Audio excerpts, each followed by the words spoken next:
gets a goal? Who got the assist? Who got the assist?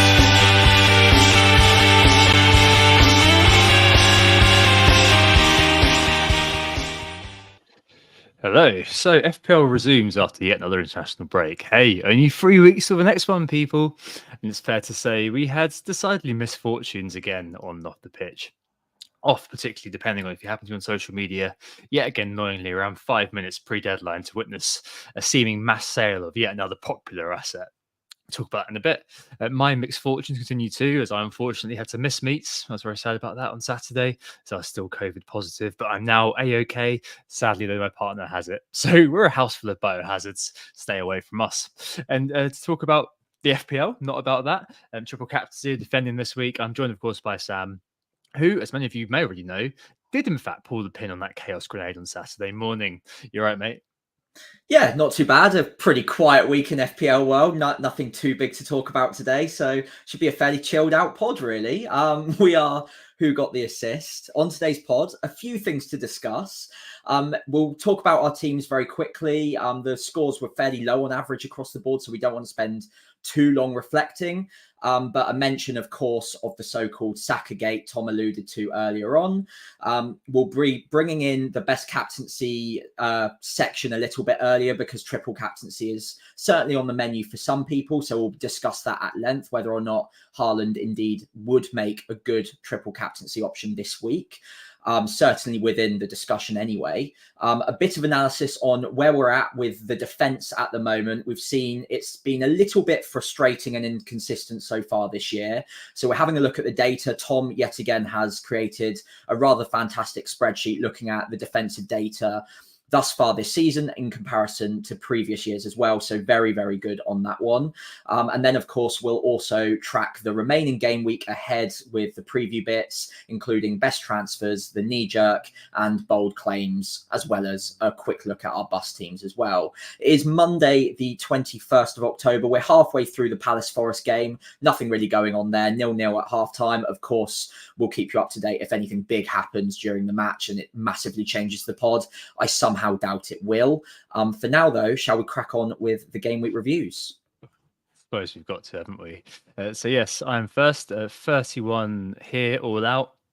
Pretty big reds, ranked down to about near the 400k mark, something like that. Similar story to most. I just have Watkins as my main kind of differential, really doing anything. Bench Mikolenko, played Davis, so a bit of a swing there. But I was always going to play Davis for that game. Ugh. And yeah, we've already done the sort of dealing with bad game weeks thing this year, so we won't be doing that again. But I do think, as we just mentioned in the start, we need to pause here. There's not one, but two elephants in the room, aren't there, Sam, this game week? And both which unbelievably made the actual news with The Athletic writing an article featuring both of these that was released just earlier on. That's crazy. I know. So I'm talking, of course, about the cartel / Sakagate thing you may have heard about. If not, we'll give a quick skinny because it's quite funny. And a question which is eponymous for us: who got the assist? Anyway, to turn to number one first, I sold Saka this week for Parma, really close to deadline. I didn't plan to until the last minute, despite the uncertainty of if we travelled. You know, we had the video of the arrivals of the kids shouting Saka, Saka, at a player who turned out not to be Saka, had to set Tommy gun for that. And of course, Andy Martin for the Twitter post of the year so far, going to measure the average height of the person versus that sign. Go and look up for yourself if you're interested. Now, obviously, like, everyone heard a rumor or two, right? Not Boona, who did a very good job at capturing a few people, like maybe I Sam. nearly got caught out by that. Yeah. So there's I sent it to you. You did. No, luckily, I just saw in the URL straight away there's two S's, and but yeah, there are loads of rumors flying around that Saka wasn't in the squads. And if you're not on socials, it might be a bit of a non-story. We're going to give short shrift to this, but I did notice that people who are even less engaged. So my sister, who plays FPL, but obviously doesn't really follow, doesn't really listen to very much, just like a little bit of Instagram, that's it. A few mates who play FPL but aren't really as far down the rabbit hole, they all ask me, why did you sell Saka at the last minute? Basically, I didn't intend to sell. I'd seen all the stuff I mentioned. There's a rumor or two flying around. I think there was one that was a deleted tweet that suggested he wasn't going to start. But the main thing for me was basically on a lot of other FPL managers who are bigger voices than me, perhaps, sold. I guess I sort of cottoned on then that I don't know. I guess it's fair to say objectively that there's no way you'd sell Saka before Bournemouth for Son, who hasn't really been in the picture this year. I know you did, Sam. We'll come on to you in a second. And Saka Spoiler. and Saka just come off a 16-pointer in most cases. I know that if you're a heavy FPL review user, then I kind of exempt you from it because I know that review was pretty big on Saturday morning on doing Saka to Son. I know that a couple of people did that on the Friday night. But yeah, I'm basically guilty of being a bit of a lemming. I just kind of thought that, all right, there's lots of people who are selling Saka. They must have heard something because on paper, you wouldn't sell Saka to Son off what we knew. So that's kind of why I did it. I think I did it kind of 10 minutes to go, something like that. And yeah, why does stuff not really get shared? Why does this stuff come up every now and again? Like, leaks are a big part of the game. But the main reason this stuff doesn't get shared as much as it perhaps should, apart from obvious people that you may know online, like it's far worse if you share something you're not 100% sure of that some random sent you and it turns out to be wrong. So if I had tweeted, put on my socials that Saka wasn't playing today and then it turned out he was, lots of people sold on that info, I feel awful. I'll also be crucified online. Like the risk reward just isn't worth it, honestly. If it's something you can't substantiate, like we all get a DM every now and again, and mostly it's just random rubbish, people trying to catfish you. And there's just no way I'm sharing any of it, frankly. Like the online environment, as I'm sure many of you will know, just in general, has deteriorated a lot now, especially on X. Like I was reflecting on this a little bit further, just as I was cooking, and I think pre-pandemic, I think around the time you and I first interacted, Sam, I definitely would have shared something like that and not really thought about it. But now, like the skew towards, I guess, divisive toxicity, it just makes me think there's no way I'm sharing anything I'm not 1,000% confident in, honestly. And even then, I might hesitate and simply share in other channels like, Slack or WhatsApps, like between mates, like with you, just because of the risk. It's just so high, and your whole weekend could be ruined by you feeling bad if you're empathetic, of course, for passing on duff info and then just receiving lots of horrible messages from people. So yeah, that's my piece. I just basically just did Palmer to Saka to Palmer just because I saw that loads of other big managers were selling, and I thought that there was probably something in it, effectively, beyond just the rumours that we'd heard. Yeah, I mean, I suppose that probably is similar for you, Sam, and albeit I know you said last week on the pod that you were looking for a way to pull the pin on your chaos grenade, and this seems to be like a really good excuse to do so, wasn't it?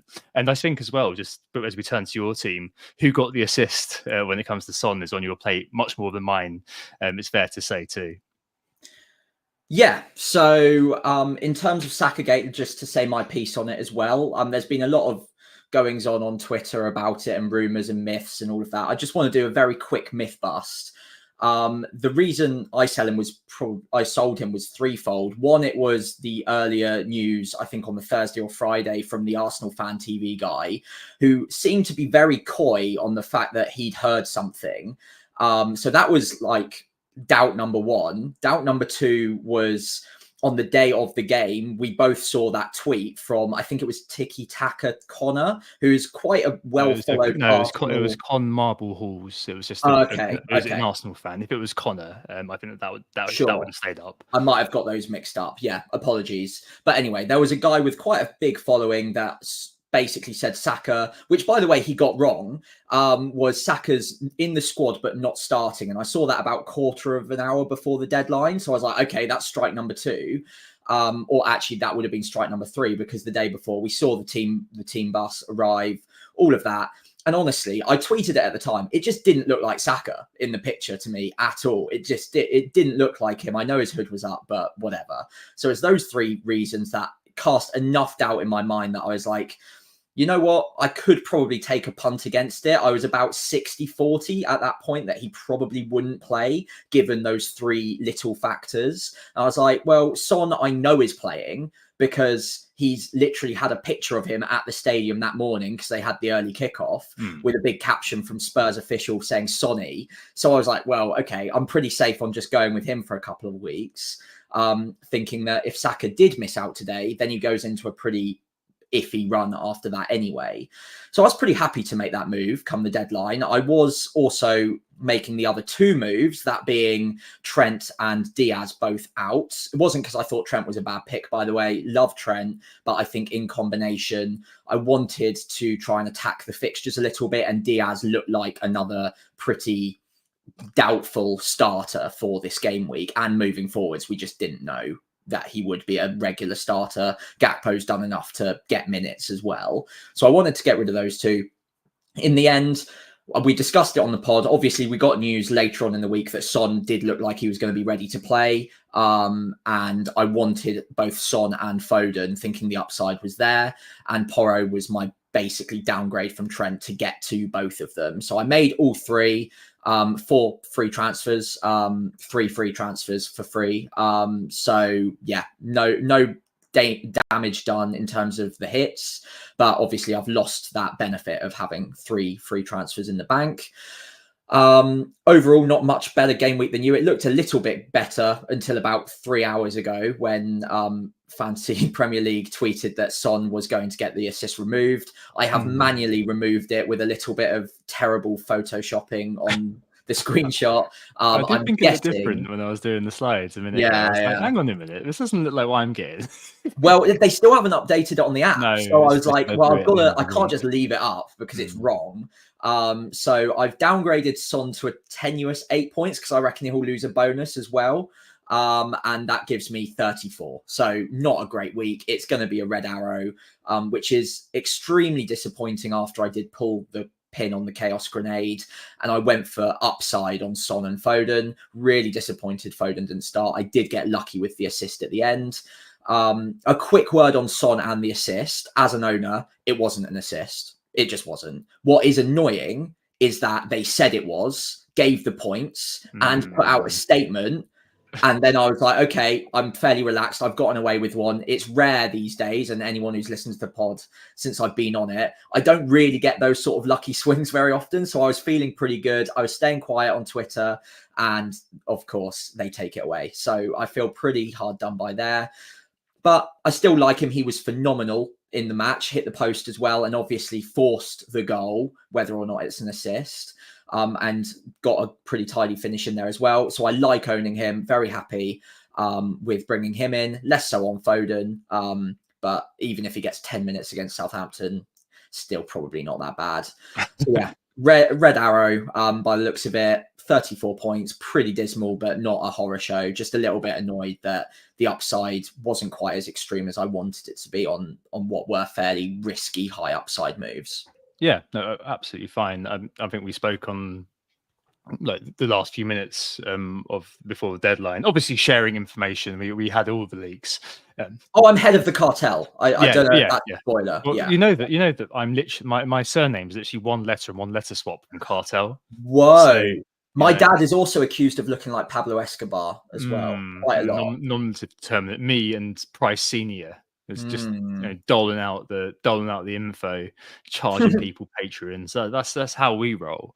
But yeah, I mean, I really like that move for you, as I said last week on the pod as well. I think it's just one of those where, as reflected in my bold claim, like the post-international break game week always seems to be an absolute train wreck. I don't know what it is, just traveling, just whatever. But it was a terrible week, and I think it's one that we want to move on from very quickly. I think we should probably do that because there was a lot going on this game week, and I want to just leave it in the rearview mirror, to be honest. And the first thing this week is obviously triple time. Is it time to triple captain Erling Haaland?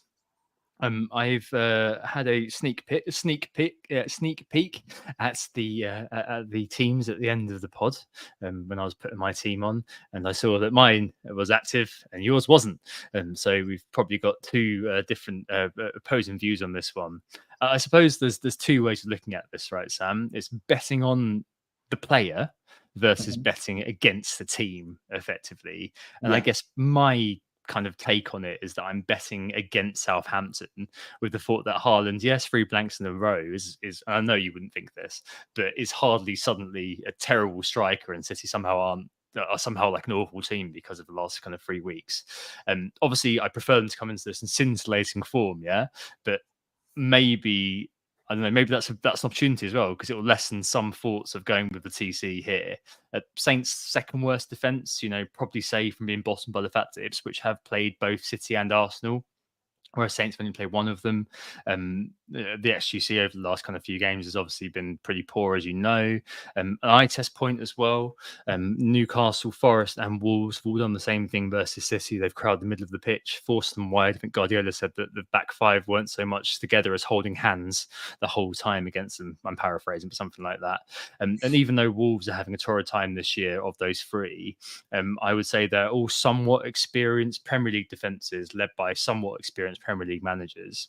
And my feeling is that Saints, if they try to replicate that, will struggle to execute it. And you've got the Martin thing as well about sticking to his principles. Like you said loads of times, like if we're going to stick to playing out from the back, and that just kind of makes me think, okay, I obviously missed the Ipswich one early on in the season, but I do think that, and we can talk about the fixtures in a little bit, but I do think this is kind of a good opportunity to kind of go for it and just get out of the way. Sounds horrible, but I think it's a good opportunity to play this particular chip within the context of how the season's going to run out. But you're not on it. Interested to hear why you're currently thinking no. Yeah, so there's multiple reasons. The first is obviously a bit of an elephant in the room. If you're watching on stream, there is a Southampton flag right behind me. So that is a factor. Usually that is a negative influence on my FPL in the sense that I will happily captain players against us because I know what our frailties are. So I will start by saying he is going to be my captain this week. He's still a fantastic choice and I expect him to do very well. However, number one, I don't think from a personal point of view, and I will brush this over because it's not an objective thing, but I'm not able or willing to triple captain a man against my own team when it's not even a double game week. So I can tell you right now, I'm not playing triple captain this week. I know it might, even if it is the best idea and the best data-wise thing, I'm just not going to do it. Understood. So moving on from that, the way that I would probably look at it right now is Erling Haaland will have another opportunity to play us later in the season. Now that is going to be an away from home game at St Mary's in game week 36, I believe, which could be a double game week for Man City. I would be less I guess hesitant of triple captaining him if it wasn't all reliant on just beating my own club, and it could be the points could be scored in the other game as well. So I can live with that a little bit more. So that's always on the menu. And there are other teams that we just haven't played at the moment, Chelsea, Liverpool, who have fantastic FPL options on penalties, great data, who, again, if this goes terribly wrong this week, I then have an ace up my sleeve later on in the season if I did want to use it against us. There are other bad teams as well who also might be part of a double game week for some of these teams. And with those factors combined with the fact that Man City last few game weeks, and I know we joked about it to start with and kind of dismissed it, but they just haven't looked the same recently without Rodri. And I think more importantly, from an attacking point of view, Kevin De Bruyne, there's just a functionality that just doesn't seem to be quite there. They're not really firing on all cylinders at the moment. And whilst I expect them to beat us by 2-3 goals happily, I don't think I can reliably bet that on something as valuable as a triple captaincy chip when I know that there will be other opportunities when other players or even Erling Haaland himself might be in a better vein of form, or the team around him seems to be in a better vein of form. I see in the comments, yes, KDB is back in training. That doesn't mean he'll necessarily be at his full pomp, like absolutely firing on all cylinders by game week 9. And it doesn't necessarily mean he'll start either, because KDB's a bit older. They might nurse him back in. We just don't know at this point. So yeah, if he plays, they'll be even better and they'll probably pull us apart even more. But that could easily still account for later on in the season as well, when I think we'll almost have to play more expansively in game week 36 when we're at home. Away from home, I think there's going to be a lot of chat this week how Russell Martin will not bend on his principles. He will. I think he will. I don't think it's going to be as simple as we're going to try and beat them for possession and outplay them at their own game this week. That I just don't think that's going to happen. Even in the last 2 or 3 games, we have not been so heavy focused on possession. We've ceded possession and almost absorbed a bit of pressure at times. And I think at the end of last season as well, when we were pushing for promotion in very big games, we also managed to maybe slightly alter our system to be a little bit more pragmatic. Now, that's not to say we won't concede chances or try and play out from the back, because we will. But there are elements of change that will be coming against Man City. I'm almost certain of it. And the narrative online that I'm seeing at the moment is a complete dismissal of Russell Martin's ability to change things up. And I watch pretty much every single match. He will change things up. We will not be trying this heavy possession focused game against Man City. I'd be very surprised. So if that's the reason you're doing it, then I would probably think again. All that being said, he's my captain this week. I've got triple Man City, and I fully expect a lot of points. I just think that there are marginally better opportunities to do it later on in the season, perhaps in a double game week, including Southampton. Yep, no, absolutely makes sense. It sounds to me like you're keeping your powder dry, excluding the own club bias, which is totally understandable. I thought I'd asterisk it. Yeah, it's something that I obviously don't particularly care about, but it's easy for me to say as an Arsenal fan as well, because it's very unlikely to be playing a triple captain against Arsenal at the moment anyway. Who knows? Doing this 10 years' time, we've been completely destroyed, ransacked. You could see it happen, but hey, next few years, I don't think I see that happening.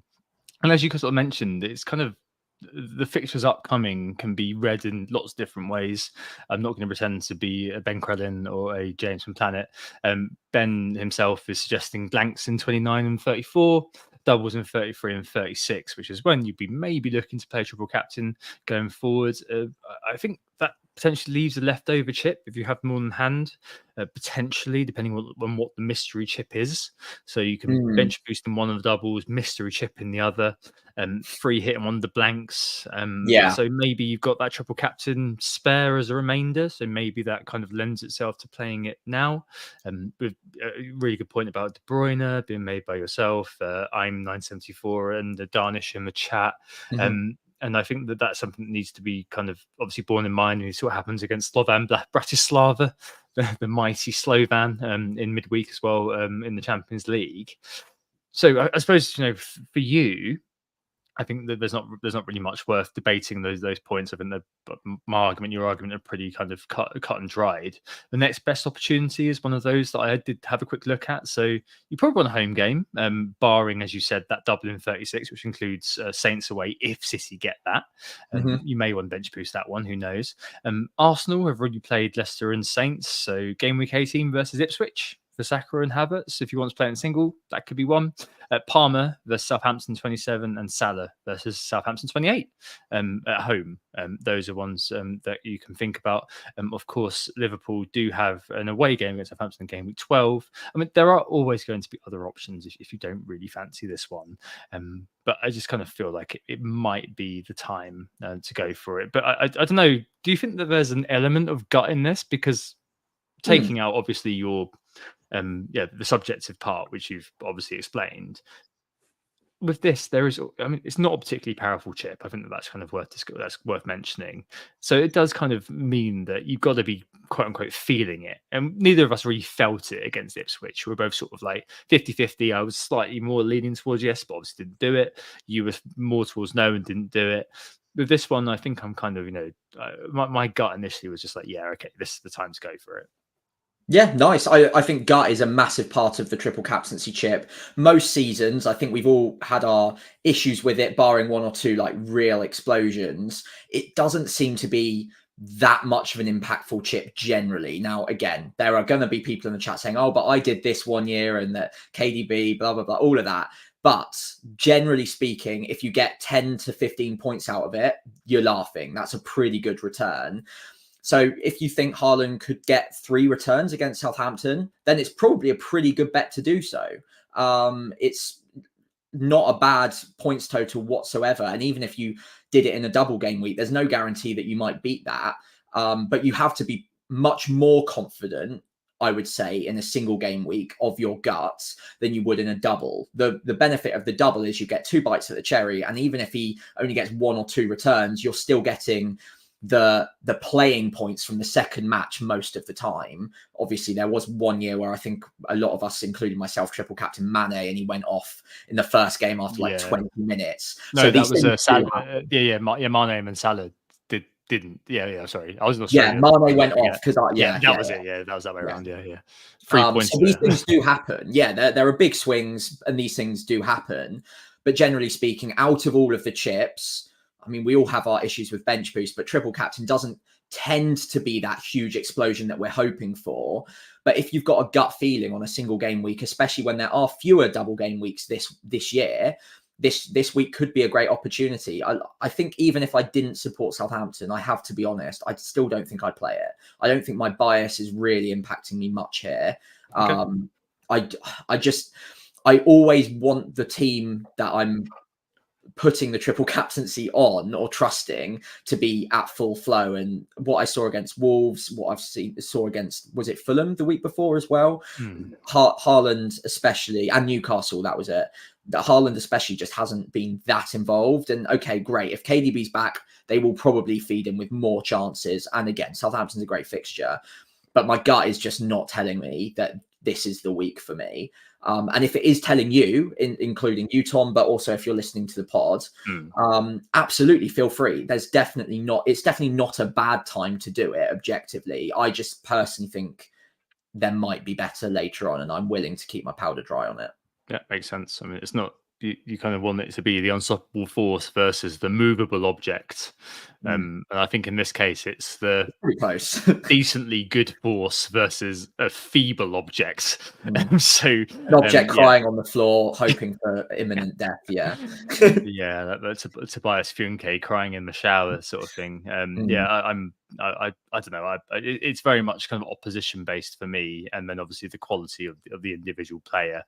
I know that he's never blanked 3 times in a row.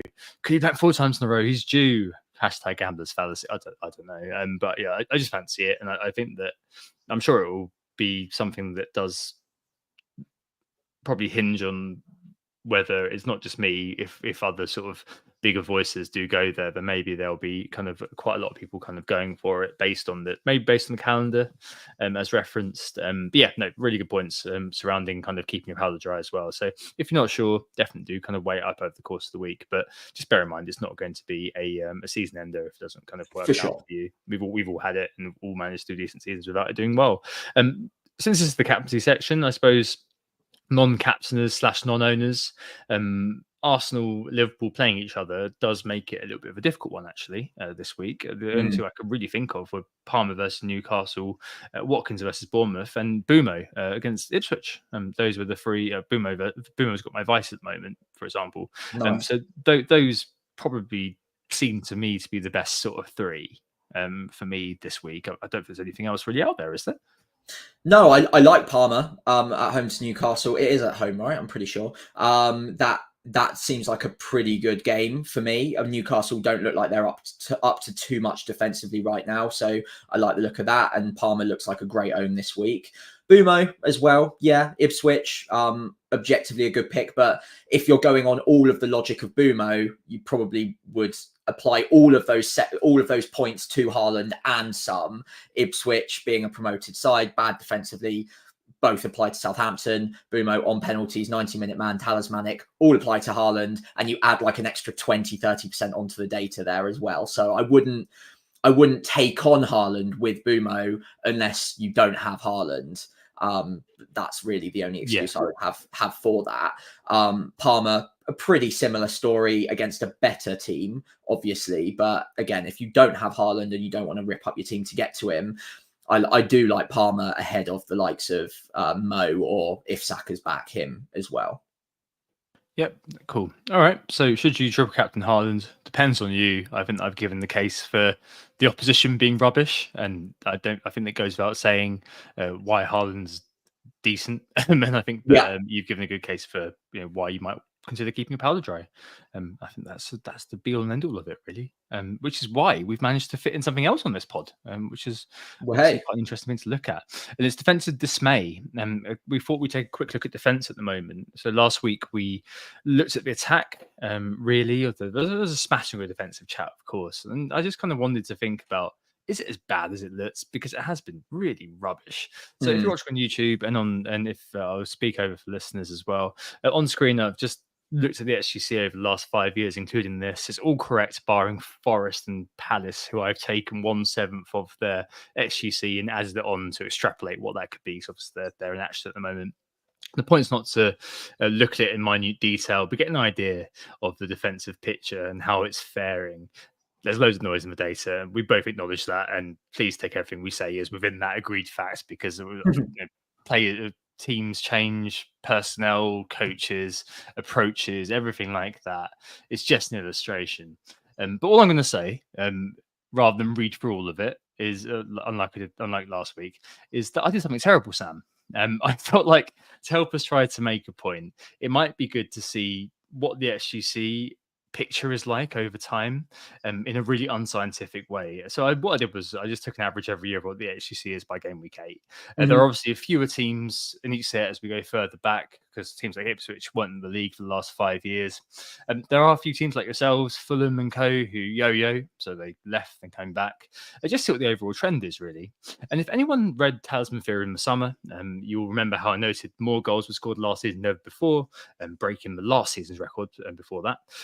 And how players scoring highly for XGI was higher than ever before, probably as a result of better managers in the league, better players, and so on and so forth.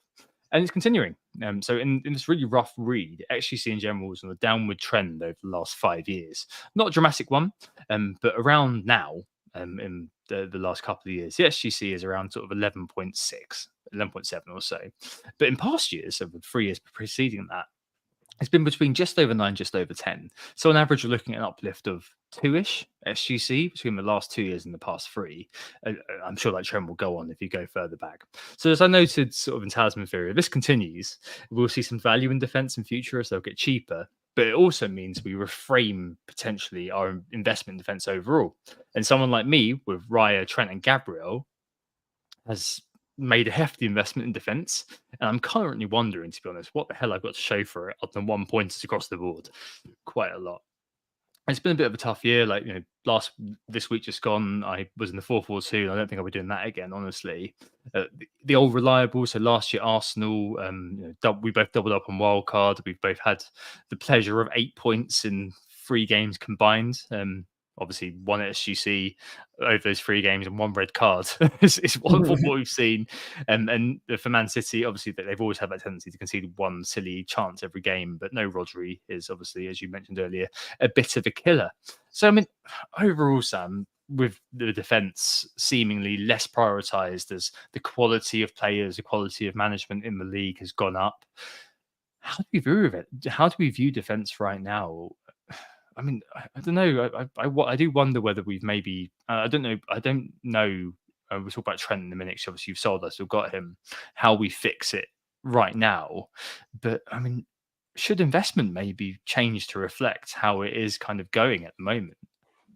Yeah, so I'll break it down into meta, so the overall picture of defense and the data that we're seeing. By the way, fantastic job on the spreadsheet. This really is phenomenal. So if you're not watching on YouTube at the moment, just go and check it out. Around half an hour in, the graph is incredible, or the data is incredible rather. And Tom definitely deserves some props for that.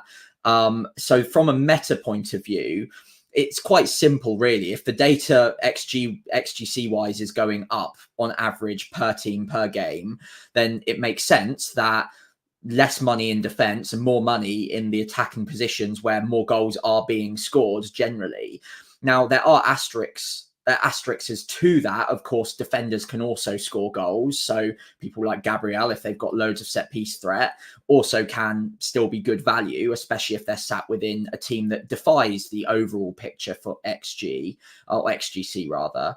But across the board, as we're seeing, a lot of the teams that we relied upon, even last season, their data has decreased and gotten a lot less reliable. Now, that pivots me slightly away from the meta point and towards more the team specific point. And I think after 8 game weeks, Tom discussed it at the start, it is quite noisy. This is obviously, again, data that we maybe can't rely upon too much. But Arsenal, for instance, 8.9 so far XGC in comparison to 5.32 in 22-23 and 6.63 last season by this point in time.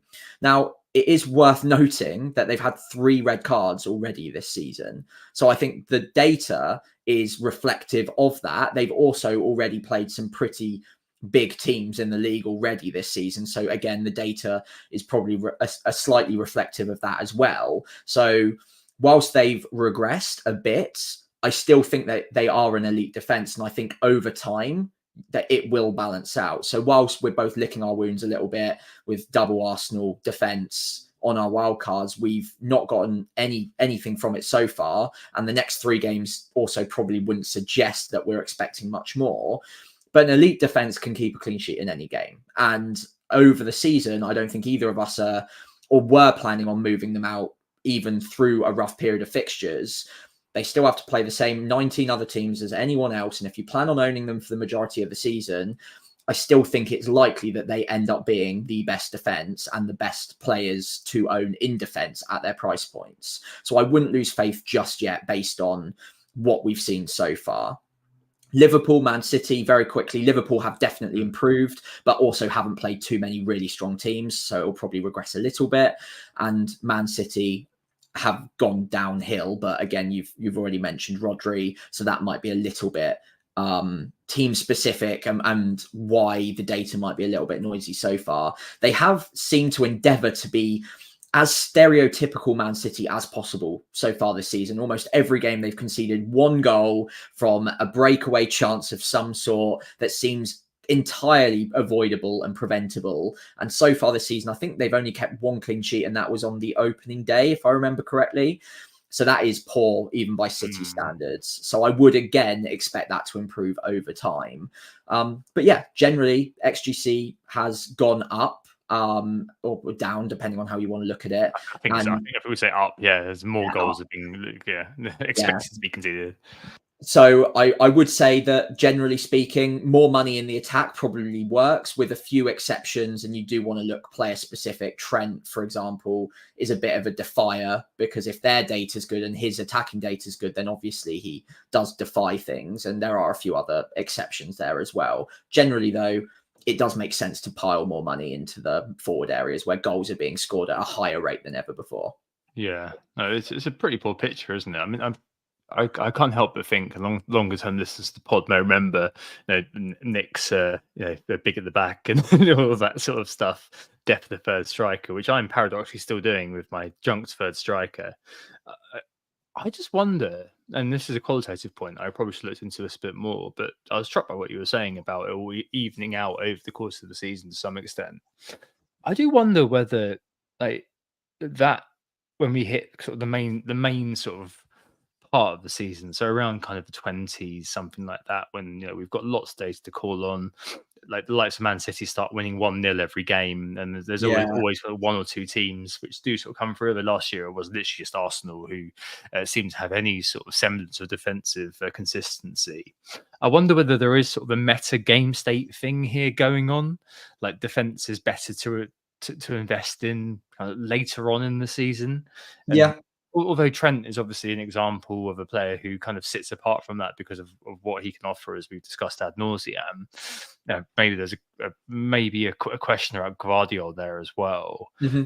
I don't know. It feels like one of those where we've spoken about to kind of widen the context a bit. Things like premium hopping this year, things like moving around edge pieces to kind of get those sort of high ceiling differentials, especially when you're in a state like we spoke about last week, where you've got a block of 4 fixtures that aren't the most attractive in terms of an opportunity outside of a couple of teams like Man City and that we're in at the moment. It does sort of feel like you kind of just have to stick with what you got a lot of the time. Like players like Mikalenko, absolutely fine with Everton not having lost a game. I think it is in the last 4 at least, and defensively looking a lot better now. Mm. And maybe And it is just the Bradthwaite's case. come back. Yeah, and maybe it is just a case of just keeping in mind the prioritization that maybe you would want to if you do have the opportunity remove some money from your defense, but overall, just maybe it's lesson learned for next year almost. That at the start of the year, within the new context, as we've said, as we both noted, that the last couple of years have been really poor in terms of HGC. Mm. Maybe it's the case that next year we don't sit there and spend loads of money on the defense because there's an embarrassment of riches going forward, right? But there's just no consistency at the back, and I'm looking at having spent 18.5 million on Gabriel, Trent, and Ryer, and thinking, oh, it's just not looking like good value for money. Yeah, but what I would say is, okay, that every defender goes through moments where they might not keep a clean sheet in 3 or 4, but then it does balance out over time. And I think with the best players in the best teams, over time, if you plan on just sticking with them, it will balance out to a certain level. Like you can pretty reliably say that Arsenal get at least 13, 14 clean sheets this season. If that's the case and you continue to expect them to balance out, then they will come good at some point. And I don't think anything has really fundamentally changed with them that makes them a worse defense, other than what we've seen in game situations so far where players have been sent off and they've had to manage that. So, and again, there were a couple of unfortunate ones which can happen, but again, the data after 8 weeks can be a bit noisy. It is a problem investing loads of money in the defense though and not seeing any result, especially when if you just remove like 1 million here or 1 million there, you could maybe afford, or in my case, a Palmer over a Foden, for instance, which would be a big upgrade, or a Solanke to a Watkins. Those sort of things do play on your mind quite a lot.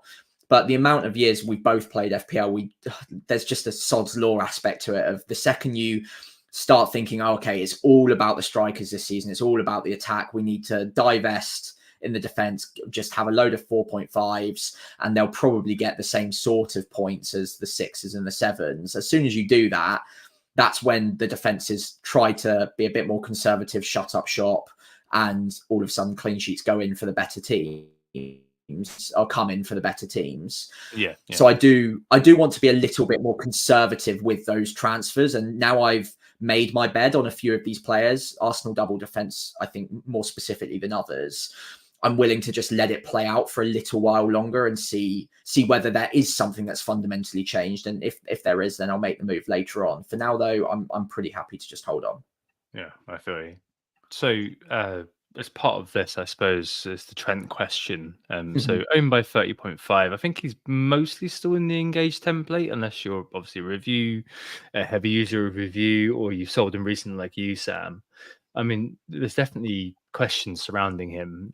I thought he did a really good job defensively, by the way, against Chelsea. I thought he was really yeah. good. He just kept both Sancho and Neto quiet. One of those things, I think the Guardian Football Weekly also picked this up, that doesn't get spoken up about enough when he does well defensively, as also evidence of him having 0 XGI in that game. And I suspect you may see the same against Arsenal as well. I suspect we may see him have quite a quiet game. So it's one of those where it's a very good excuse to sell him now. And sell him to Guardiola, I suspect, would be the one that most people are going to go to. If you've got Saliba as well, I suspect there's going to be a lot of people kind of moving towards Guardiola if they're not tripled up on City already. We'll come to if you are tripled up on City, and where else you might want to go in a second. With Trent, it does kind of feel like, well, after the Arsenal game, you've got 3 actually quite good fixtures: Brighton and Villa, both at home, and then Arsenal, Southampton away. All of those kind of strike me as being fairly decent attacking wise for Liverpool. And you're kind of seeing Trent, as we've kind of spoken about in the past, as a proxy Liverpool attacker. So it's just whether I kind of weather the storm, and Trent owners weather the storm this week and then kind of take it from here. I described him last week, Sam, as a bit of a bench or sell kind of character. Sorry, a play or sell character. It's very difficult to, like, I could play Mikalenko over him this week, but there's something innately wrong about doing that. Yeah, it does. So as somebody who has gotten rid, do you view him as a player that you're fearful of, and do you kind of have a concrete? Is he the sort of individual you've got a concrete plan to one day bring back, or is it one where you're kind of taking it as it comes? Is he now a bit of a situational pick rather than if you sold Saka like we both have, he's a player we're both looking to bring back, when everything sort of aligns, game week 12, game week 13, something like that? Is Trent around those same sorts of lines, or is he kind of a rung below? Well summarized. I think he's probably a rung below for me right now. I love him as a pick. I say it every single week. He's one of my bold claims to do really, really well this year. But I think he is situational, and the situation is the next few, I'm taking a bit of a gamble that Liverpool just don't keep that many clean sheets in this little run. That was starting with Chelsea, Arsenal next, a couple of nice home games against Brighton and Villa, but both of those have plenty of attacking threat.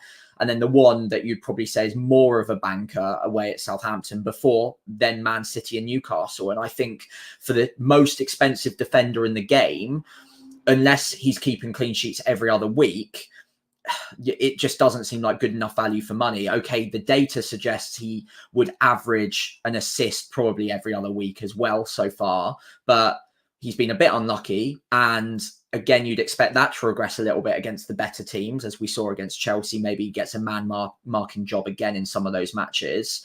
And if you're only keeping one clean sheet in the next 4 or 5, and you're getting an assist in 1 or 2 of those, is he worth 7 million? Is he worth being the most expensive defender in the game and owning? Obviously, there's going to be a debate. He's definitely never a bad pick, but I wanted to take a bet against him for just this little run. And I don't have a concrete plan to bring him back in, but I also could fairly confidently say I won't be going back there until this run is done with, at the very least. So Man City would be the first game where afterwards I'd maybe look at him. But I think there are higher priorities for me, and getting the premium triple up, probably of Haaland, Palmer and Saka, although it could easily be Salah, Saka and Palmer, could be more of a priority for me at that point. Yeah, absolutely. There's if we're reflecting on what we've just spoken about in terms of the SGC, especially early doors, that definitely feels like the right way to go. I think it's just within the confines of having only so many free transfers, and there's only so much you can do, and we'll talk about that actually in just a little bit. So if you're tripped up on City, looking to move on Trent, or if you're in general looking at FPL defenders, where do you go? Are there any targets? What are we thinking here? A good question on this, actually, from a friend of the pod, Alex Ball, who you long-term listeners will know was actually guesting while Nick was off having his first child. Wants an idea of free players, actually, which covers the straddles the divide, actually, in terms of the players below Trent in terms of price. He asked, Porro versus Udogie versus Ran out 8 Nori. They call him Ran because it's just much fewer syllables. There's a dearth of opportunity, I suppose, in defenders. So of those, Sam, I mean, you went for Porro this week, but is there any merit in, as you said, following on from kind of the SGC data, just going straight down to Doggy or even an 8 Nori, and just taking it all the way back to basics? Maybe not all the way to like a Pfizer or a Vandenberg, but although if those are the 3 kind of who a lot of people are thinking of, I've got a couple more suggestions in a minute. But if those are the 3 that people are thinking of, as Alex mentioned, I mean, where would you go amongst those 3 if you had your chance again? Would it still be Porro? Yeah, I think it would still be Porro. I do like the other 2 options. I think Doggy could be a shrewd move for the price. You'd obviously get, is it a 0.6 discount on Porro for that now at the moment? Yeah. It's around about that. But I do think that is also shown in the data. Doggy is not as attacking as Porro. He does carry some threat. He was very advanced against West Ham on the eye and in terms of the position maps as well. He was playing a very advanced role. But if one of them is to play a more withdrawn role, it is more likely to be a Doggy. Whereas Porro, it's innately just built into his character. He hates defending. He just always ends up far up on the right wing. I was hesitant to bring him in this week, thinking, okay, he's been a little bit more withdrawn this season, but the data still suggests 0.2122 at the time. that it was still decent attacking threat. A fair bit of that was goal threat, and he is hanging around the box quite a lot still. Against West Ham, he was basically right wing. He was so advanced, very, very threatening. Got a shot away, which Areola kind of palmed, and I got my heart pumping and my hopes up a little bit there for a second. But I do think he is worth the extra money over a Doggy or Eight Nori if you do have it, especially with the fixtures to come as well. And if you do a quick comparison of Spurs, who haven't had the best games so far this season, versus Wolves, who of course had a very tricky run so far. But the data defensively is just so much better for Spurs than it is for Wolves. And I think we very quickly just dismiss Spurs thinking they'll concede every single week and they're a really bad defense. But that's baked into the idea that they should be better than they are. It's not saying that they are literally the worst defense in the league. It's just for the team quality, comparatively, the defense is a bit weaker than you would expect it to be on average. They're still a top half defense or very close to a top half defense. And when you've got a player that is that attacking, on top of that, with good fixtures over the next 3 or even 4 of the next 5, I would say, I still think if you've got the money for Porro, it makes sense to go there. But Eight Nori, great long-term fixtures, good underlying data. Yeah. If you trust Wolves to turn it around and you don't have that extra money, then I think he's a fantastic pick as well, and so advanced. So yeah, really can't fault that either. I think if Wolves defend how they did against City, they will be fine. There's a lot of quality there. They've had really awful fixtures, and I think that's the long and short of it, honestly. I know there's obviously going to be some dissatisfaction within that context, but their fixture run has been a hospital pass, and hopefully I think it will turn around. I'm not saying there's going to be a medley of clean sheets coming, but Ran has that positive aspect to his play, doesn't he? He's got 23 points, and the next highest Wolves player's got 9 in defence. So I mean, that tells its own story, doesn't it? Really. I think the only other kind of thing to mention really is the big skull centre backs, as Nick would call them, come really useful over Christmas for expected minutes. And I've mentioned them several times. But Milenkovic, for me, I really want to get him in sooner rather than later. I do think I've got another player that I want to buy this week, who we'll discuss in a minute.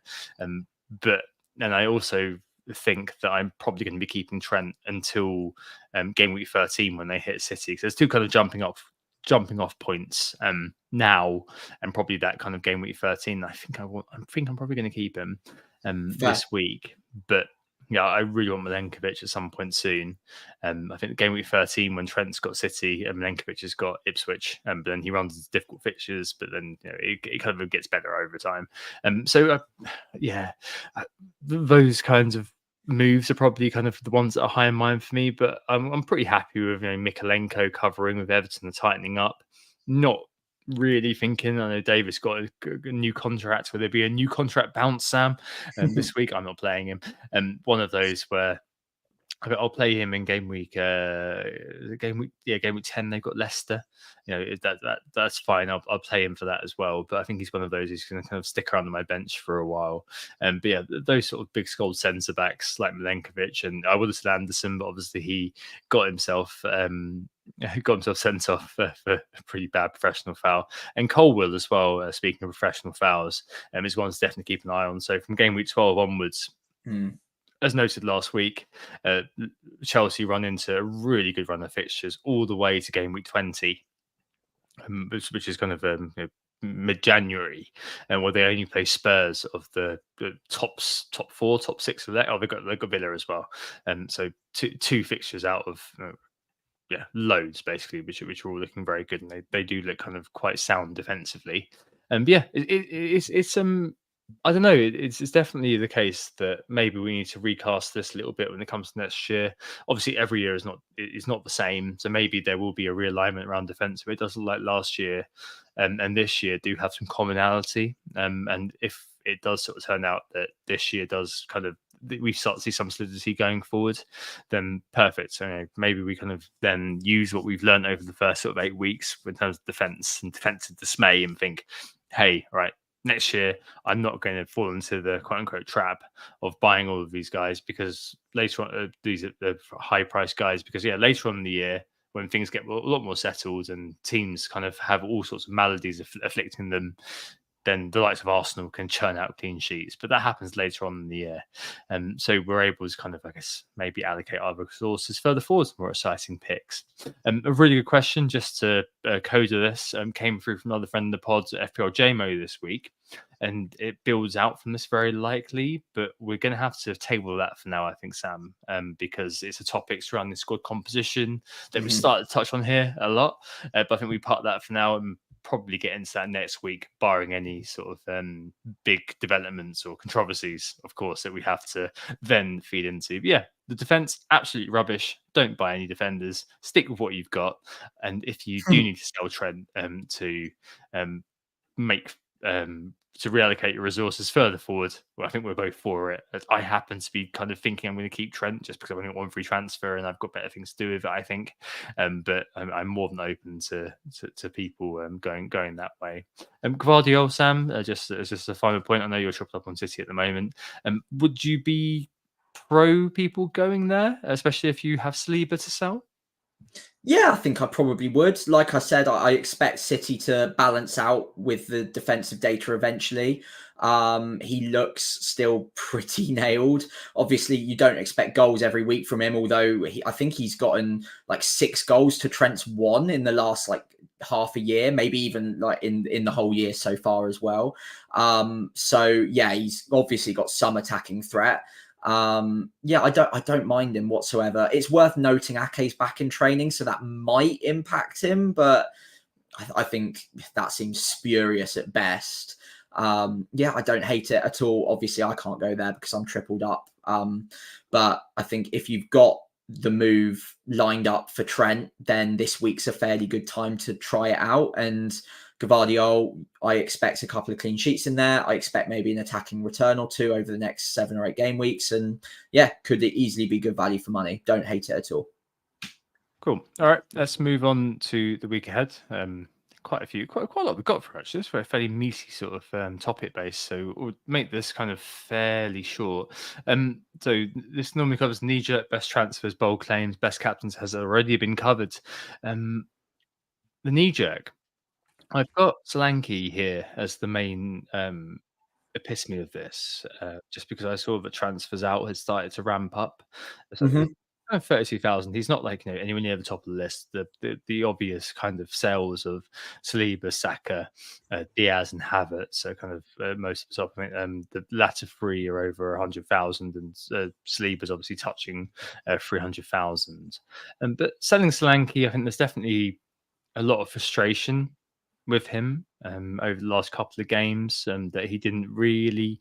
I mean, it was completely XA, wasn't it, against Brighton, as noted, and against West Ham. You would be expecting more. We cited the big chances that obviously he was getting, but at the moment, the role in the team potentially might be putting people off, especially when you've got the shining examples of Sonny and maybe to some extent Johnson, although he didn't score this week. And just described that as being the best performance he helping out defensively, and Kulusevski as well. So there's some, I guess, a bit of a pullback on Solanke. He remains a differential in terms of live FPL, and one of the most sold players, of course, in FPL this season. After a lot of people lumped in a game week 1. I mean, what's your view on that, Sam, as a Solanke owner? My view is balance is required. I think what we've seen so far this season is feast or famine for Solanke. And I think the times where he probably should have feasted, he hasn't quite cashed in as much as you might want him to. If he had, in terms of on the underlying data that he got in those games, then I don't think any of us would really even be considering getting rid at this point. The last 2 games have been poor. There's been a couple of incidents where he's been very close to getting on the end of things and just hasn't. So again, that just doesn't reflect in the data. But no one, even the most bullish of Solanke owners, would say he's been brilliant to own in the last 2 game weeks in particular. But he's only blanked once in the last 4. So I think context is needed. And there's still a good patch of fixtures coming over the next 3. So Palace, Villa, Ipswich. I intend on holding him for those matches unless something really comes out of the woodwork. Obviously, that's a bit of a wink and a nudge to the goal scorer tonight, and basically puts his hand up and says, you know what, you need me, rather than someone like Solanke who's costing $1.5 million more. Then you know what, fair enough. If you need that extra money and you can make upgrades elsewhere, I get it. But I wouldn't do it expecting Solanke to just not get any more big chances or good data-driven games in the next few, because I do think that Spurs are going to almost change the system slightly and tweak who gets the big chances depending on who they're playing. And there are a few quite different setups coming in the next three: Palace, Villa and Ipswich, all set up in quite different ways.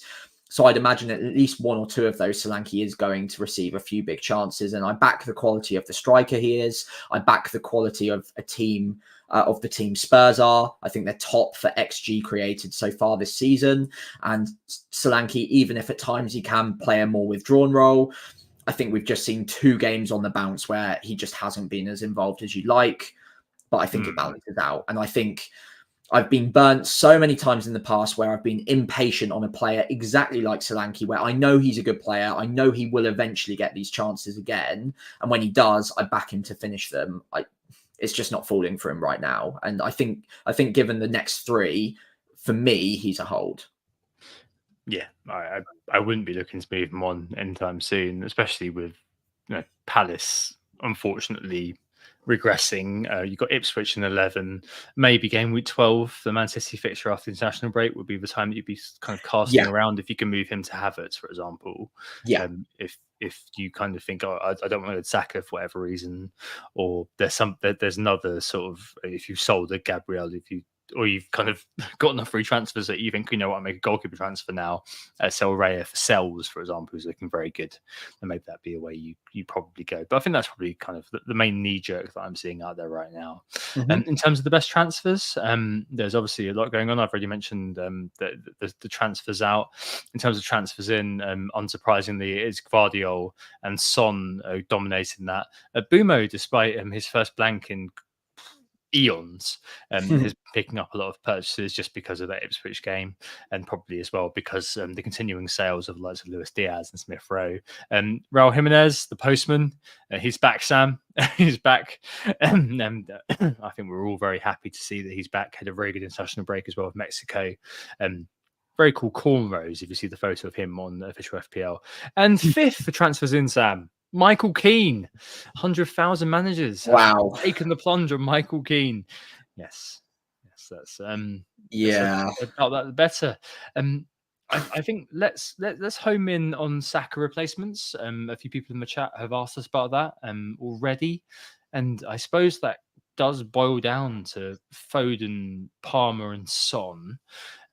We've kind of touched on this a few times on the pod already, and we've both kind of set our stalls out because you've gone with Son, and I just decided, you know what, I'm going to keep it simple because I'm rushed. I'm really rushed here, and I'm going to just keep it simple and go for Mr. Palmer, thinking I wanted him anyway from game week 12 onwards. And as you said last week, I had your voice ringing in my ears that actually is a good fit for Chelsea. Probably starts from Newcastle games. I was like, yeah, I'll go for it. If you had your time again, if you held him this week, where would you be going to from Saka, or would you be holding him? You know what? I think I would hold him, which just sounds crazy considering what we've just seen from Son, and now we know Palmer has some decent fixtures coming. But long term, as soon as I made the moves this week and Saka wasn't in my team for the bus team next week, I was like, oh, I'm going to regret that. I already want him back. I know how good Saka is as a player. He can score against anyone. And whilst, look, Liverpool is not a good fixture objectively, if he's fit, which at the moment, by the way, he's not in training today, so we don't know he will be. If he's out, then this is a whole different ball game. Yeah. But I do think if he's fit, it could still be a hold. If I was looking at selling him, if he was still a doubt for the next game, and look, the next 3 fixtures aren't great, so you could chase upside, but it's a 3 game week period now before they get on another good run, so it's limited. So it's 2 free transfers you'd have to use to do it. Is someone like a Son or a Palmer going to make up the difference of 2 free transfers across that run. Maybe it could happen, definitely. I think Son's a great pick for the next 3. I loved what I saw against West Ham, and I think he'll get more minutes in the next couple of game weeks. Obviously, taken off early after an injury seemed fairly logical. And Palmer, again, quiet game against Liverpool, but phenomenal player. I expect him to do really well as well. I think in Palmer's favour, that of course you've gone with, Tom, he's a good longer term hold than Son, because I know for a fact I'm going to want him in game week 12. Whereas with Son, I bought him knowing that it was basically a 4 game week punt until I basically want to get rid of him again for Saka or Palmer around game week 12. Whereas you can just rest easy. You don't need to use another free transfer. It does make a lot of sense to just go with Palmer, even if the fixtures aren't quite as good as Son's. Look, I can honestly see myself going any one of those 3 different directions. I think after the lessons learned from this week, the chaos grenade doesn't always pay off, and I might be tempted to just hold it with Saka, knowing the player quality over a long period of time will probably shine through. Yeah, I kind of wonder actually if Son may cause you a real headache, Sam, to be honest. I mean, over the next 4, and you obviously made that pump for a reason. The pump was the fixtures are good, and I'll have him for the next 3. Yeah. Spurs are they're doing so well in the expected data, as we noted last week before this game week. They're now 1.0 ahead of Liverpool in terms of the team XG, and like 2.1 ahead of the nearest for non-pen XG as well. Like they haven't had a penalty this year. It's incredible, really, what they're doing. And if Son is vintage Son, there's definitely kind of a bit of a pullback, I suppose, from me before this game week, which now looks silly in hindsight, but I'll say it anyway, was that, a lot of the appeal of Son last year was the fact that he was playing as kind of centrally.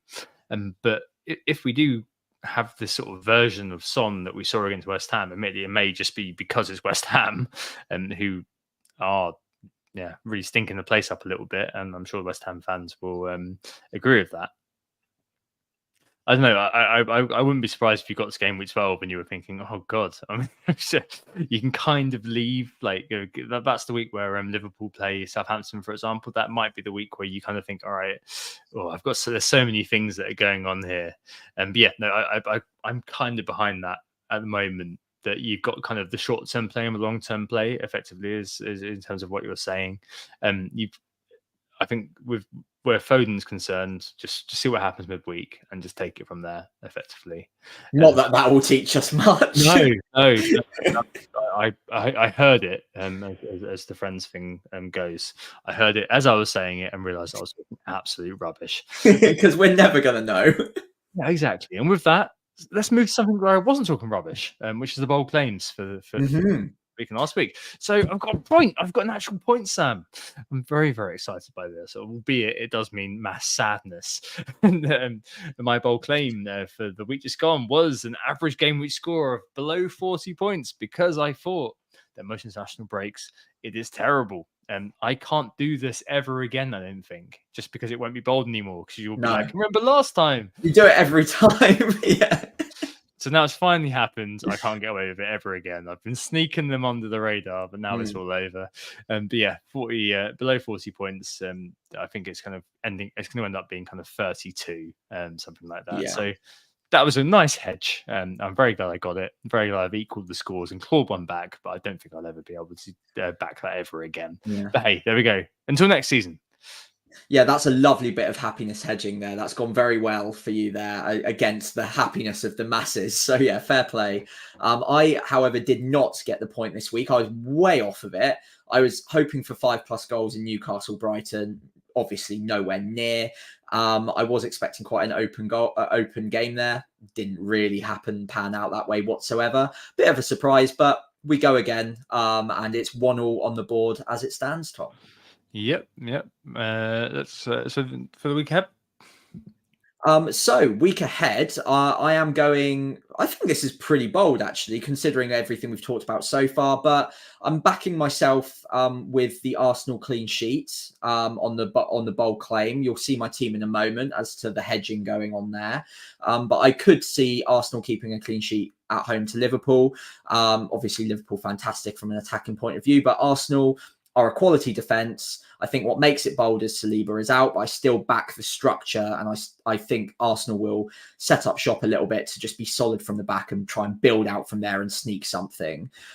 So yeah, I can see it happening. I think it is pretty bold, but I don't think it'd be the craziest thing in the world to see them keep a clean sheet. All right. Well, it's a difficult one because we've got to see if it passed the Forest test. I think it marginally does, just because I think that most people would be expecting Liverpool to score in that game. It's got to be bold, surely. Liverpool have been great for a goal. They're second for team XG at the moment, Liverpool. So keeping them out, especially with the they've got so many options. It's a really deep, well-experienced attacking team they've got there, really. So no, I'm allowing it. I'm going to allow it for that. And my one this week is Haaland. A bit of happiness hedging again is not the top scoring Man City asset versus Southampton. You can see it, can't you? You can see Bernardo Silva going Foden. off and 2 goals and assists. No, Foden's maybe Foden. Who knows? I'm genuinely, if you do well with Foden, I'll be very happy for you. Honestly, I mean that sincerely. But I mean, you can see like a Gundogan, you can see like a Foden, or you can see like a Bernardo Silva just going off in that sort of game. As you sort of Kovacic a couple of weeks back when he scored a brace out of nowhere. You can just see that sort of nonsense occurring. So that's where my bold claims come from. I think that definitely passed the Forest test because all of the bookies, all of the kind of the highest goal scorer odds are all going to be kind of back in Haaland, aren't they, to do a massive job. Yeah, fair play. I like it as well. I kind of hope it happens because I won't be triple captaining him, and if Foden or Lewis somehow do well, then that would be a little bit of happiness hedging for me, obviously, as a Southampton fan. So yeah, fair play. I like that one. Cool. All right, we've got a bit of time at the end of the pod, so I think it's probably a good time to talk about the punt that I mentioned. So I have a quite a decent bus team actually going into next week. I'm in a 3-5-2. I've got obviously Raya and Gabriel double up. I've got Lewis. Trent, I think I'm going to have to play him over Mikalenko. As we said, it's either play or sell. I don't think it's quite right to be benching him. I might. There's a small chance that I do, but I don't think I can bring myself to do so. 5 midfield, I've got Johnson, Bumo, Palmer, Rogers, and I've got Semenyo on the pitch at the moment. And then Haaland's triple captaincy on him. Watkins. And I am interested, Sam, moving on Semenyo. I think Semenyo is a really good player, and I'm quite keen on potentially bringing him back as an edge going forward. I know that they've got a good run of fixtures from game week 12 almost, and definitely from game week sort of 15 throughout Christmas. But there's one name I want to put out there, and the name is Alejandro Garnacho. Yeah, I have exact cash for him. The next few: West Ham away, Chelsea at home, Leicester at home, Ipswich away, and Everton at home. So 4 of the next 5 are against defensively suspect sides, and he's a high ceiling differential. He's got 490 minutes in a row under his belt. So he's at the start of the season it was a bit dodgy, and now he's 6.2, so a distressed asset. 3 double-digit returns last year, but he's in the first team now. Really strong performance this week. Lots of shots in the box. Eye test. A mate went to the game and said he's clearly just performing very well at the moment. FPL Mayor on Twitter, damn him, mentioned him as well, which really annoyed me. But he's also 15th for non-pen XG at the moment, around the same level as Jota and Diaz, for example, and that's playing for a really disorganized, plan-free Man United team. Trust the process. Admittedly, he may be behind. He may, there's a chance that he ends up kind of. I was speaking to a friend of mine about this, and he was saying that you really want to play him on the right that game rather than on the left because AWB may well put him in his pocket. But I really like him as a high ceiling, low owned punt for the next few weeks, and when others would be going to City, I can fit it into my plan because I've bought Palmer basically, and this is literally going into deep into my own team planning, which we don't really do on this pod. Because I bought Palmer, I've freed up a free transfer, because otherwise that would have been Foden, and then I'd have to have kept that transfer back for later on, Yeah. bringing Palmer and Saka in, because I've got him there. I've got a free transfer effectively to play with, and I just really like it. The other way of doing it is that I give up on Trent and just get Guardiola, basically. But I just don't think City are ever keeping clean sheet again. So I really like that. That little pun. It's one of those that we spoke about gut a lot on the pod. I think there's definitely an evidence base to go with it, and yes, it's Man United. Yes, it's fun to laugh at. Yes, they're rubbish. Yes, they lack a plan. But Garnacho in themselves does look like a good player. Yes, probably the ideal jumping in point is Leicester game at home. But I don't know. I think it's actually it's a move that I really like. It's one of those that, admittedly, I'll be selling a player in Semenyo who's not highly owned, not exactly I'm not exactly coming off a player like Almiron a couple of years back who has run his race. But I don't know. There's something about it that gives me the feel, Sam, effectively. So yeah, I'm really looking at that. It may be that I roll it and just leave Semenyo in, because I did think he did play very well against us, admittedly with the 10 men, and did skin his Marcus several times. And then Aston Villa may be a bit tired after the Bologna game. Who knows? But no, I'm really liking that potential move. I don't really. I'm just not keen on selling Trent. The closer we've got to it, I just can't see myself pushing the button on that. Could see myself rolling, or I could. Basically, I think it's like take the punt, roll, or sell Trent. And I think that take the punt is probably kind of the highest likelihood. Rolling is the middle one, and selling Trent is the lowest one. Unless, of course, we get a message from Pricey Senior in the cartel to tell me something else is going on. I like this idea of your dad being the head of the cartel secretly. It's excellent. It is funny. If you ever meet my dad, he doesn't know anything about football. He doesn't follow football whatsoever. That's what he tells you. I know. You would say that. It's the cover. Yeah. Yeah, but what do you think of old Alejandro? I love him. I really, really like him. I talked about him on my video that came out this morning on my channel as well. So far, I think the one thing you didn't mention is his XG per 90 so far. 0.49 XG per 90. It's the same rank as his it's the same rank as his overall. That's why I just didn't mention Yeah. I just wanted to highlight it specifically because it's brilliant for a midfielder at 6.2. Really, really like it. People will ignore him because it's Man United and because it's Garnacho. And honestly, until this week, I'd kind of forgotten about him, or maybe ignored him myself, because I didn't think he was getting the minutes. And then when I checked, he's got 490 minutes in a row, as you rightly mentioned. I was like, okay, maybe I do need to think about this guy a little bit more. So yeah, really like that. I can see that working out very nicely. I love the fixtures to come for them. And yeah, despite all of Man United's issues, Garnacho is a shining light in that team, and was last season as well. At the price he's at now, I really can't fault it. A quick one, and I know you probably won't want to go there because you've got something in your mind and a gut feeling, and I love that. But another player that I really like at the bottom level of the pricing is Buonanotte, whose data is brilliant. 0.5 over 0.5 XGI per 90, 5 attacking returns this season already, three on the trot now, and he's getting much better minutes as the weeks go on. He looks a real standout pick amongst all of the promoted sides, and I think there's a real talent there. So if you're looking for a cheap pickup, then you could be looking at Buonanotte as a great option with some good fixtures to come too. And I don't think it's just because he played Southampton that he's on my mind. He was looking good far before that as well. Yeah, I don't like the one thing with him is that I don't like the Forest fixture on Friday night.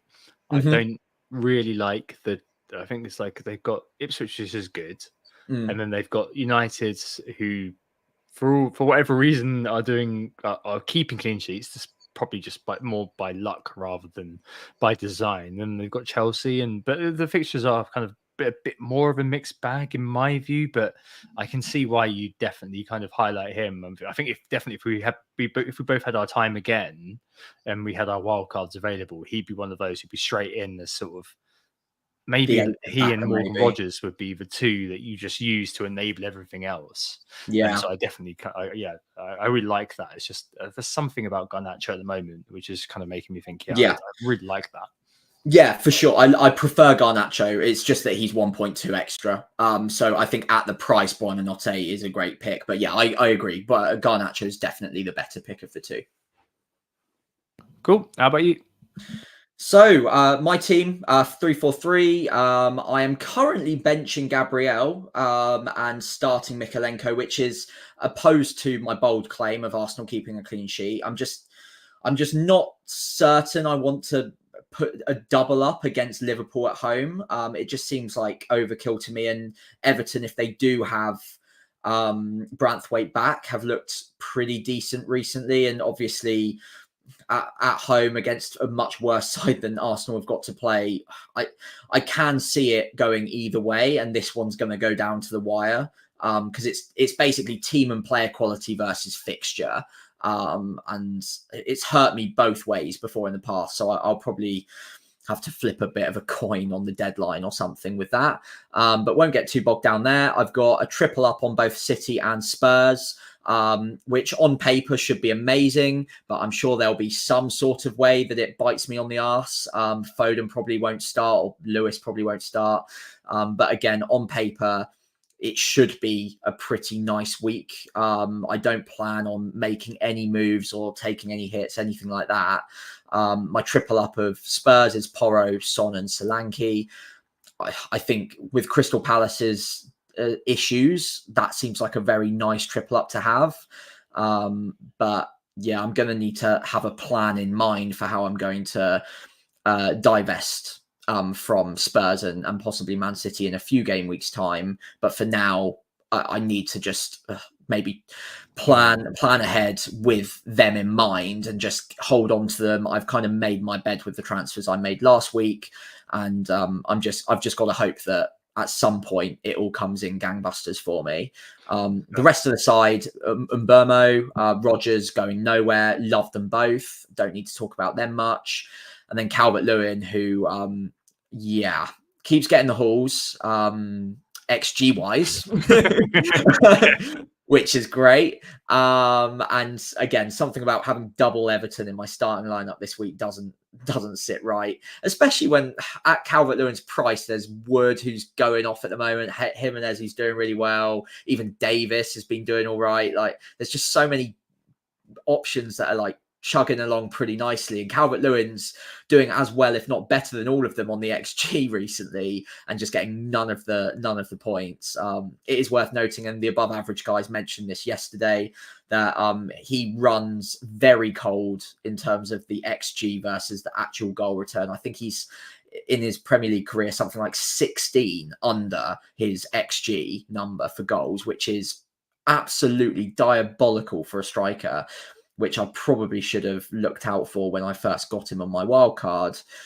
But the fixtures are still good for the next few. I don't want to be using transfers where I don't really need to, especially now I want to get back to Palmer and Saka around about game week 12. So I think for now he probably stays, and I just hope that the XG at some point corrects itself a little bit and I do get a return or two out of him. He's certainly going to be a differential. So if I get anything from him, it will be pure upside for me. Yep, fair. I mean, I think we're both now on par, really, aren't we, with that? For a while, because you had those free transfers in hand, you had a lot more sort of opportunity to do moves I did last week, and obviously didn't pay off last week. But now we've got radically different teams. I think that's only a good thing going forward, just because we come at it from completely different perspectives. Whereas if we've got the same team, we're both kind of looking at it from the same angle, which is really cool. Gabriel, what does he do against big teams, Sam? Oh, it's something like red cards, own goals. That's yeah. No, he does tend to do stuff. So that would be my only hesitation there about against benching him. Although I completely understand why you would, to be honest. I Yeah, completely that get will be it. a real 50-50 for me. I'm not sure. I completely guess it. The only but for me would be Jimenez running hot at the moment. I know that's obviously a bit of a. I'm not making As up. He's an opposed to ex-Pep. Salah, who's just doing nothing. Like, Yeah, no, absolutely. I mean, it's one of those, isn't it? Where I don't know. I think that you're kind of damned if you. I think both. I'm sure that both players are going to end up scoring exactly the same. Effectively. one each. Yeah. But was it Jimenez is on 0.77 non-pen SGI per 90. Really good. Salah's on 0.8. So Yeah. exactly the same sort Basically of the same area. player. Literally, yeah. So XG per 90 is not. There's points. Well, okay, all right. If you let's look at non-pen for a second. Salah and Jimenez are literally the same. It's like 0.44 and 0.43. So yeah. I don't know. I maybe just think that if which one of them is going to concede? I think both are going to concede probably. But Everton have been obviously on a bit of an uplift. But if one of them concedes, which one do I think is probably going to do something which is going to make that situation better? I think probably Gabriel. Yeah. I say that, and of course Mikalenko is going to assist Calvert-Lewin, isn't he? Oh God, that would be so good. I just don't get that sort of luck. It's just one of those, isn't it? Where I look at it and just think, oh well, probably I want to play Gabriel over Mikalenko marginally. Yeah. But I mean, as you said, it's a 50-50. Yeah, fair play. And I suppose you're unlike me, you're rolling into the next week. Yeah. I tell you what, also, Tom, it's not going to matter which one I start because Lewis is going to get benched and then I'm going to get them both off the bench anyway. Oh, yeah. I do take your points on board. Gabriel could absolutely come in clutch against a team like Liverpool from a set piece. So, yeah, that's a very 50-50 call at the moment. I don't really like benching Semenyo either, but I think it's probably the right call for now. But yeah, looking to roll. And overall, I think fairly happy with my team. Not really planning on moving anything around just yet. Hoping Foden and Lewis start, but yeah, we'll see. Fingers crossed, eh? Cool. Let's see what the cartel, what Price Senior sends us through, so we're able to keep the information to ourselves. Yeah, I promise to post it if my dad tells me anything. Just remove the expletives, please. Cool. All right. Thank you very much. I think that's basically everything, isn't it? I think so, yeah. Well, hopefully you all enjoyed listening in. Obviously, game is now at full time tonight. 1-0 win for Forest with a Wood goal. So timestamps the pod quite nicely. Just under an hour and a half. And yeah, we've thoroughly enjoyed having you. Hopefully you've enjoyed listening. As always, we have been Who Got the Assist. You can find us on X at WGTA_FPL or myself at FPL Pricey on there. Instagram and Threads is WGTA.FPL. Again, just FPL Pricey on there for me. And if you did enjoy the pod, we'd really appreciate it if you could give us a follow on those channels. But also, if you're listening in on Spotify or Apple Pods, wherever, please do consider leaving a 5-star review. And if you're watching along on YouTube, please do leave a like and subscribe to the channel because, as always, it really, really does help us out. Yeah, it really does. If you've started using Blue Sky in protest against Elon Musk, I'm also on there as well at WGTA, unsurprisingly. Thanks, Sam. We hope you enjoyed the pod. Hope we assisted you with your triple captaincy choices and defensive decision making. Hopefully next weekend's going to be less controversial than this because although it's obviously box office, it can get a bit toxic out there. So stay safe on social media and don't take it to heart. Speak to you again very, very soon. Oh, it's a goal. Who got the assist? Who got the assist?